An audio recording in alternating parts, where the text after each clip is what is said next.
Το τελευταίο μας θέμα παρουσιάζει την εκδήλωση που διοργάνωσε το Ecumenical Federation of Constantinopolitans στις 7 Σεπτεμβρίου στο γνωστό Πανεπιστήμιο του Λονδίνου, King's College University of London. Τίτλος της εκδήλωσης The Catalist Role of Minority, Rights in the Nation State, The Case of the Greek Community of Turkey.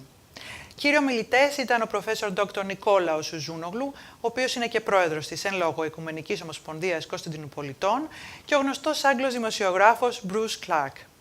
Σύντομο χαιρετισμό και εισαγωγή έκανε ο Senior Lector Λευτέρης Κρέτσος. Το παρόν στην ενδιαφέρουσα διάλεξη έδωσαν ο Αρχιεπίσκοπος Θυατείρων και Μεγάλης Βρετανίας, κύριος Γρηγόριος, ο πρέσβης της Ελλάδος, κύριος Δημήτριος Καραμίτσος-Τζιράς, ο Ύπατος Αρμοστής της Κυπριακής Δημοκρατίας, κύριος Ευριπίδης Ευριβιάδης, μέλη της Ελληνικής Ακαδημαϊκής Κοινότητας της Αγγλίας και πολλοί ομογενείς. Πρώτος ομιλητής ήταν ο Λευτέρης Κρέτσος, Senior Lector, ο οποίος απίφθινε χαιρετισμό και έκανε μια μικρή ενημέρωση για τις δραστηριότητες της Οικουμενικής Ομοσπονδίας Κωνσταντινοπολιτών. Archbishop Gregorios of Thyatira in Great Britain, Your Excellency Ambassador of Greece in London, Mr. Δημήτριος Καραμίτσος-Τζιράς, ladies and gentlemen, dear speakers, organizers, distinguished people of the Greek community in London, I would like to thank you very much for the invitation. It's an honor for the Ministry of Digital Policy, Telecommunications and Media, my Secretariat for Media and Communication, to participate and help in the organization of the event, which I think is extremely important for many reasons. But please also allow me to thank the head of our press office here in London, Alexis Georgiadis, for his efforts to make this event happen, as well as Vula Geveleki, the first Chancellor of the Embassy of Greece in London. So thanks Alexis and Vula, because you really work hard for this. I would also like to thank the Ecumenical Federation of Constantinopolitans. I always confuse this with cosmopolitans, but Constantinople is always a cosmopolitan place. So certainly there are many reasons to praise and admire the Federation. I think the most important reason for that is the very fact that you have never stopped remembering even the most dark moments of the history of the Greek community in Constantinople. It demands a lot of strength, a lot of courage to live with your trauma and the suffering or remembrance of your own night of broken glass. So you are the reason that we also remember all that has defined us to a lesser and greater extent today. You keep the image of the great city of Constantinople alive. You hold the torch of a history that goes back over 2,000 years. So the events of September 1955 have stigmatized our collective memory in Greece. Even if, in my view, the Greek state has not really done much for decades to talk about this issue in detail. For example, we never really heard, understood what really happened in schools in 1955. And what really happened, in my view, you could call it a modern fall of the city. Even if we have to understand that history is complex, sometimes it's full of contradictions, parameters that are not easily observed. And of course, the events of the September of 1955 were linked to the peculiarities of the period regarding the Cold War, the conflicting national interest on the Cyprus issue, and so on. It's a stylized fact, unfortunately, though, that the Greek community of Constantinople were the scapegoat, the convenient guilty, and what really happened, as I said, were strongly linked with other developments that are related with Cyprus. Nevertheless, drawing strength from your determination not to let it go, but to remember, we must keep acknowledging that it is our duty to maintain close links with our history. And allow me at this moment to to say something as a personal experience when we tried to organize and help in the organization of a similar event last year in Piraeus. So on that time I asked people, my associates in the General Secretariat for Media Communication, if we have any related material regarding the September 1955 in our archives, and we realized that we had more than 700 photographs that capture this landmark time in our modern history. In browsing those pictures, we had the opportunity to reflect on a real tragedy. So we identify a lot of things, among others, of course, pictures of the vandalism, details of the damaged Zapio school, and so on. So the point that we came after all this reflection is that we have to continue on the digitalization of our historical archives, and something that I'm pretty sure that the Ministry of Foreign Affairs and other public institutions in Greece will help us to do so, is to create an archive regarding the Hellenic diaspora in order to create elements and items like the one we created last year, a very short documentary entitled September 55, Capturing the Tragedy. So the diaspora archives will work for the promotion of the Greek language and culture, and I had discussions also about it with BBC people today, because I think we really need to bring BBC back with the Greek language. There are 33 languages at the moment that BBC is serving and delivering its own content. I think we have to move forward also with the Greek language. And I think that all this aspect of digitalizing archives, historical archives, help us to see the reality and understand modern and our past in a much more clearer way. And of course, a greater achievement from all this effort would be if we manage to empathize the pain, the adventure, and the suffering that people, our people, had in dramatic times like the ones that we are going to discuss today.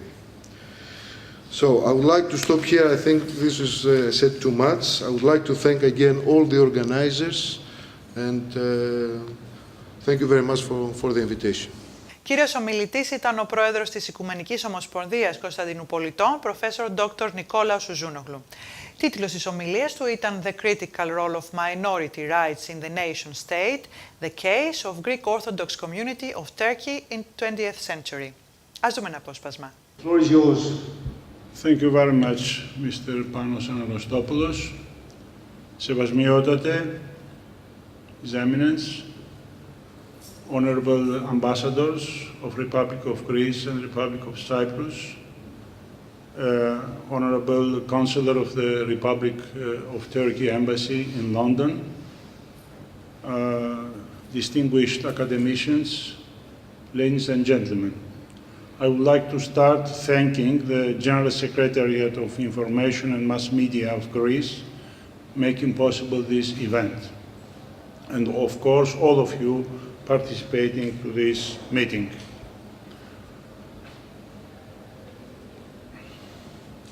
Let me say a few words about what is this Ecumenical Federation of Constantinopolitans. It's the federative body, the federation of expatriated, of a community that forced to live contrary its desire, the members contrary to their desire, outside of their native land, Istanbul, Constantinopolis. It was established by, presently has 30 member associations, 20 of them are from Greece, the rest are from European countries, Switzerland, Germany, Sweden, Austria, from United States, several towns, cities, as well as Australia. My talk will focus on 4 key issues. A review of the history of the Greek Orthodox community after 1923, the sources of anti-minority state policies during this period until beginning of the 21st century and their consequences, and the fact that the unbreakable relation of strengthening the rule of law and respect of constitutional fundamental rights with the status of minority rights, and the importance of remedy and reparation in the context of a very significant, little known maybe, United Nations resolution, a general resolution, 6147, and the efforts of our federation towards the government of Turkey on this direction. The international status of this community is defined by the very well-known Lausanne Treaty. We have the best expertise with us, Mr. Bruce Clark, on this issue. The Greek community, the Greek Orthodox community, more correct, as according to Lausanne Treaty jargon, was exempted from the population exchange. And it's important this point is very important that it's defined in the treaty that all type of Greeks are exempted from population exchange. In Turkey, bil cümle Rumlar. That means that because the community initially was about 300, it dropped to 150,000 for several reasons. The whole atmosphere led to this, but also there was a different interpretation between the French and the Turkish text concerning whether was the border of non-exchange region, whether was it the perfect or the metropolitan municipality. And the metropolitan municipality was much more smaller. That's why there was a significant depletion of the population. Now it's important to state the following thing. This is a very important point. This population that was exempted from the population exchange consisted of 2 components. The ex-Ottoman Empire citizens, which were receiving the new citizenship of New Turkey, about 100,000, and while there were 25,000 citizens of Greece, which were also accepted from the population exchange. Actually, in Lausanne jargon again, Lausanne term, the term in French language, the établi was established for those accepted from the population exchange. Now, let's remember a little the Lausanne Treaty. It's a whole section, the protection of minorities. Article 37 states that Turkey undertakes that the stipulation containing in Articles 38 to 44 shall be recognized as fundamental laws, and that no law, no regulation, nor official action shall conflict or interfere with this stipulation, nor shall any law, regulation, nor official action prevail over them. Article 38, it's the beginning, the Turkish government undertakes to assure full and complete protection of life and liberty to all inhabitants of Turkey without distinction of birth, nationality, language, race, or religion. And actually this was also implemented in the constitutional laws of Turkey later in 1924, in 1960, etc. Article 39 says Turkish nationals belonging to non-Muslim minorities will enjoy the same civil and political rights as Muslims. Article 40, Turkish nationals belonging to non-Muslim minorities shall enjoy the same treatment and security in law and in fact as other Turkish nationals. In particular, they shall have an equal right to establish, manage and control at their own expense any charitable, religious and social institution, any schools and other establishment for instruction and education, with the right to use their own language and to exercise their own religion freely therein. In Article 41 is about the educational rights. Article 42 is the Turkish government undertake to take as regards non-Muslim minorities insofar as concerns their family law or personal status, measure permitting the settlement of this question in accordance with the customs of those minorities. Τελευταίος ομιλητής ήταν ο γνωστός Άγγλος δημοσιογράφος Bruce Clark. Τίτλος της ομιλίας του ήταν «Patriarchy, its history in the 20th and earliest 21st century and the importance of survival as a globally important religious institution». Ας παρακολουθήσουμε την ομιλία του.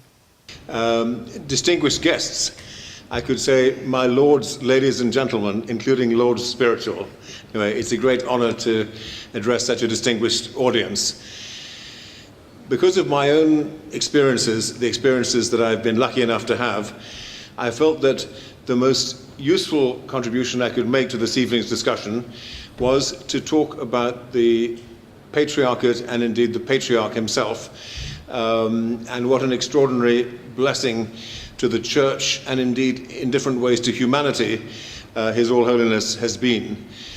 I've been lucky enough to take part in almost all the Patriarch's environmental symposia. They've been extraordinary events. They've made history.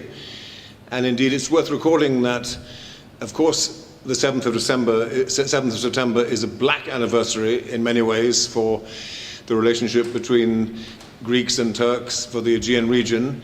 But it's also, in one way, a happy anniversary. Exactly 10 years ago to the day, on the 7th of September 2007, the Patriarch arrived in Greenland for perhaps the most ambitious and far-reaching of his environmental events.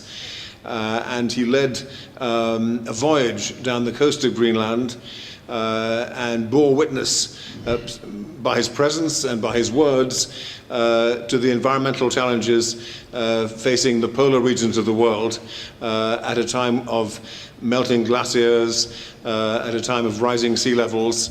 It was an extraordinary event in world religious history, and I regard myself as very lucky to have been present at that event. Going back for a moment, and going back to my academic interests, it is a miracle in a way that the Patriarchate survives in its home city. This is one of the most ancient institutions of any kind in the world. The current Patriarch is the 270th holder of that office. And indeed, if all he had done was simply survive in the 25 years since he was enthroned, the world would owe him respect for that.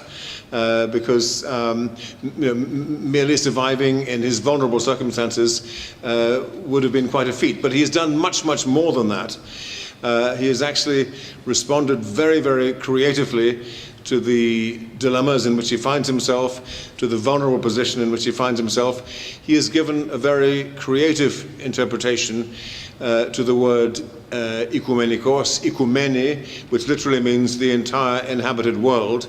And he has taken on a kind of voluntary responsibility for the fate of humanity as a whole and the fate of the created earth, which in no way involves an assertion of power or domination.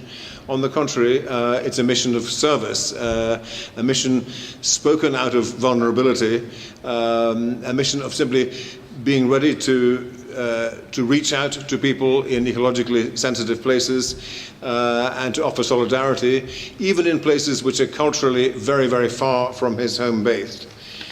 Let's think back for a moment to the negotiations in Lausanne in late 1922, early 1923.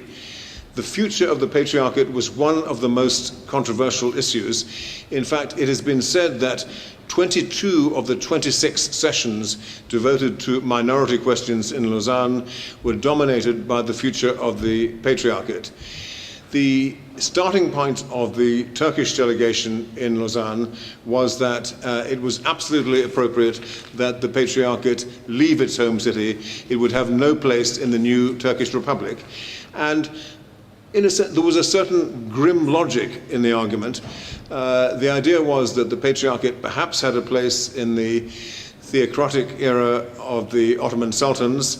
The Sultan was a kind of theocratic institution, and so was the Patriarchate. But in the new secular Turkish Republic, there would be no room for such an institution.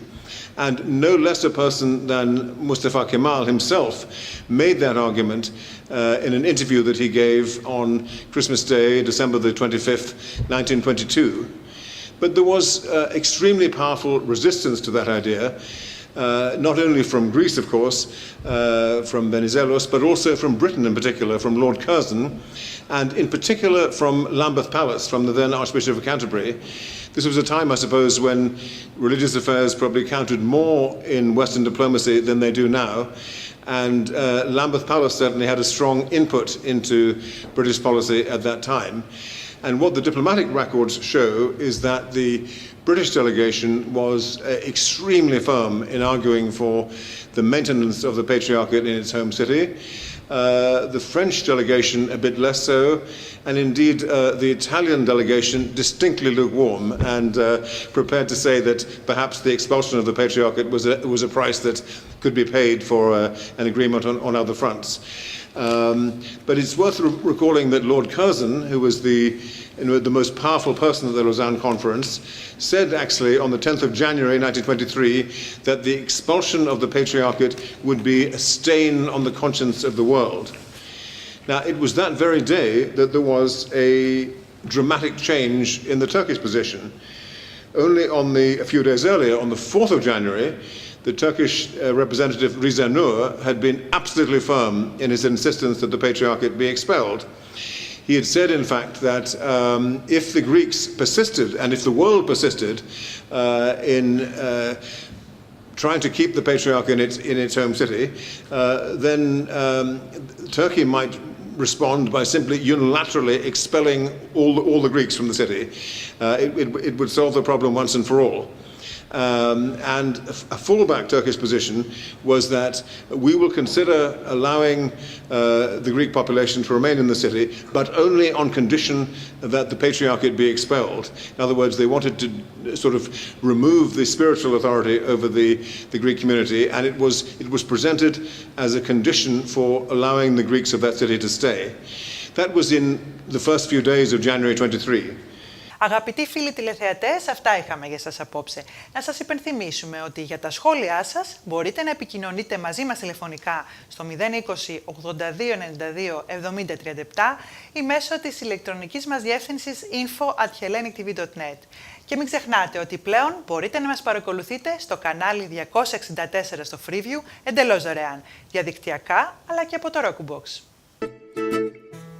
Παρακολουθήστε την εκπομπή Ομογένεια Εδώ Λονδίνο, αλλά και όλες τις παραγωγές του Hellenic TV, ελεύθερα σε ολόκληρη την Αγγλία, από το Freeview στο κανάλι 264. Απλά επιλέξτε την κατηγορία International από το Vision TV. Με το Roku Box μπορείτε να παρακολουθείτε όλα τα τηλεοπτικά και ραδιοφωνικά κανάλια από Ελλάδα και Κύπρο. Το Roku Box μπορείτε να το προμηθευτείτε από τα γραφεία της Sita UK και να έχετε απεριόριστη τεχνική υποστήριξη. Για περισσότερες πληροφορίες επικοινωνήστε με το Hellenic TV στο τηλέφωνο 020 82 92 70 37 ή με την Sita UK στο τηλέφωνο 0800 036 00 78. Με το application Vision TV Net μπορείτε να παρακολουθείτε όλα τα προγράμματά μας ζωντανά στο κινητό, στο tablet ή στον υπολογιστή σας. Για περισσότερες πληροφορίες σχετικά με τα προγράμματα του Hellenic TV και τους τρόπους που μπορείτε να μας παρακολουθείτε, επισκεφτείτε την ιστοσελίδα μας www.hellenictv.net.